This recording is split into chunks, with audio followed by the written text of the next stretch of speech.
जय गुरु जी, शुक्राना गुरु जी के चरणों में कोटि कोटि शुक्राना। और प्यारी प्यारी संगत को भी शुक्राना। संगत जी, जब मेरे अंकल कैंची धाम से वापस आए तो मैंने उन्हें गुरु जी के बारे में सब पहले से बता रखा था, तो उन्होंने सत्संग सुनना शुरू करे तो वो भी गुरु जी के बारे में जानकर बहुत खुश हुए और उन्हें बहुत अच्छा लगने लगा। लेकिन वो एक दिन बैठे बैठे ऐसे ही हम लोग सत्संग सुन रहे थे तो कहने लगे, क्योंकि हमारे घर में नॉन वेज खाते हैं और ड्रिंक करते हैं, तो उनको लगा कि हम जैसे नीम करोरी बाबा जी हैं, वो हनुमान जी के मतलब अवतार माने गए हैं, तो उनको लगा कि शायद हम लोग हनुमान जी को मानते हैं और हम लोग मतलब नॉन वेज खाते हैं, इसीलिए बाबा ने शायद हमें गुरु जी से जोड़ दिया है कि गुरु जी के तो काफ़ी फॉलोअर नॉन वेज भी खाते हैं, लगता है इसीलिए गुरु जी के पास भेज दिया हमें बाबा ने। तो ये सब बोल रहे थे वो, तो मैंने अंकल को बोला कि ऐसा मत बोलो, क्योंकि गुरुजी सब सुनते हैं, तो क्योंकि हमारी किस्मत थी इसीलिए हमें गुरुजी मिल गए।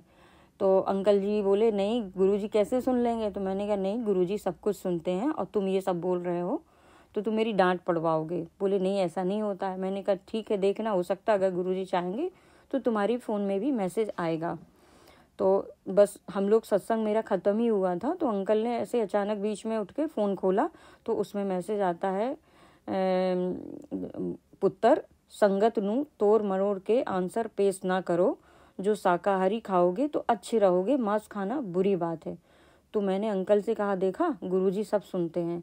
तब से मेरे अंकल को भी गुरुजी पर बहुत विश्वास बढ़ने लगा। तो मैं उनको बार बार बोलती थी कि आप नॉनवेज छोड़ दो, ड्रिंक करना छोड़ दो, वो नहीं मानते थे। तो अंकल कहते थे गुरुजी चाहेंगे तो वो खुद ही खुद छुड़ा देंगे, लेकिन मैं कम कर दूंगा फिर भी।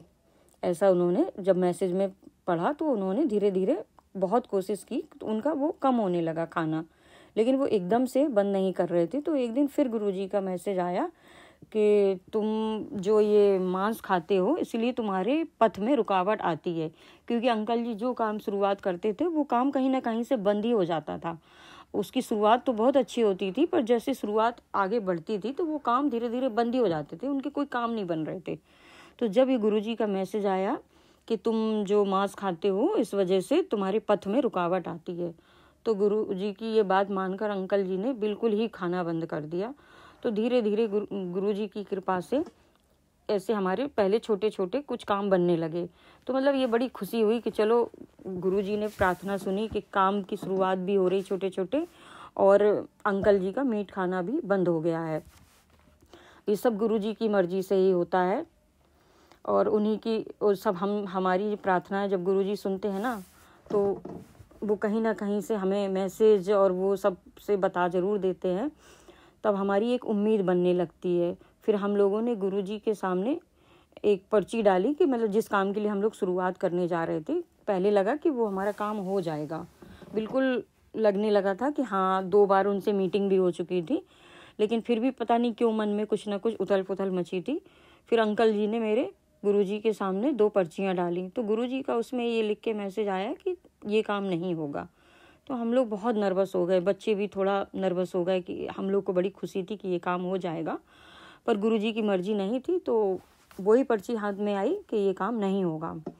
तो हम लोगों ने उनसे बात, जिनके थ्रू हमारा काम होना था, तो हम लोगों ने उनसे बात करना भी बंद कर दिया कि अब जब होना ही नहीं तो क्या ही काम, जब गुरुजी की मर्जी नहीं है।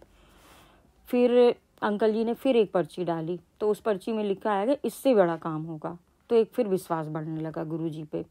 फिर यही है ना कि जब हमारे कुछ कर्म खराब होते हैं तो हमें मतलब गुरुजी हमारे कर्म भी काटते हैं, तो हमें घबराना नहीं चाहिए कभी भी कि हमारा ये काम नहीं हो रहा, हमारा वो काम नहीं हो रहा।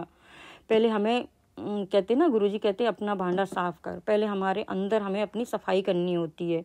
तो गुरुजी भी देखते हैं कि तुम मेरी कितनी बात मान रहे हो। तो बस यही है कि गुरुजी हमारी परीक्षाएं लेते गए और हम उसमें बस अडिग रहे कि नहीं गुरुजी, हम आपका साथ नहीं छोड़ेंगे, आप हमारा हाथ पकड़े रहना, हम भले छोड़ दें लेकिन आप पकड़े रहना मेरा हाथ।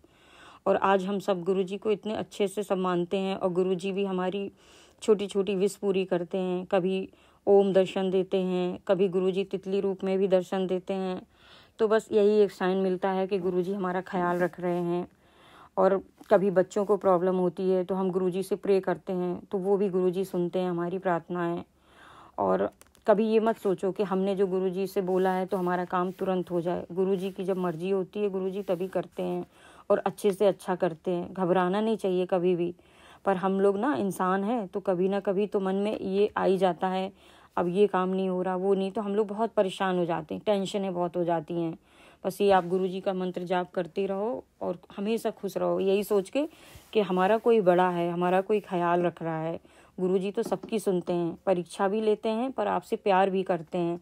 और गुरुजी से कभी डरना नहीं चाहिए। अपने दिल का सारा हाल गुरुजी को बता दो, गुरुजी सब सुनते हैं। बस अपनी प्रार्थना उनसे जारी रखो, वो कभी ना कभी ज़रूर सुनते हैं। और बहुत अच्छा लगता गुरुजी से जुड़ के। और बस गुरुजी जैसे सबकी सुनते हैं, हमारी भी प्रार्थना कबूल करें और सारी संगत की भी इच्छाएं सब पूरी करें। सारी संगत गुरुजी की खुश रहे। जय गुरुजी, शुक्राना गुरुजी। संगत जी, अब मैं अपने सत्संग को यहीं विराम देती हूँ। मेरा सत्संग बड़ा हो रहा है काफ़ी, तो बस यहीं जो भी गलतियाँ हों सत्संग में उनको माफ़ करिएगा। शुक्राना गुरुजी, शुक्राना संगत जी।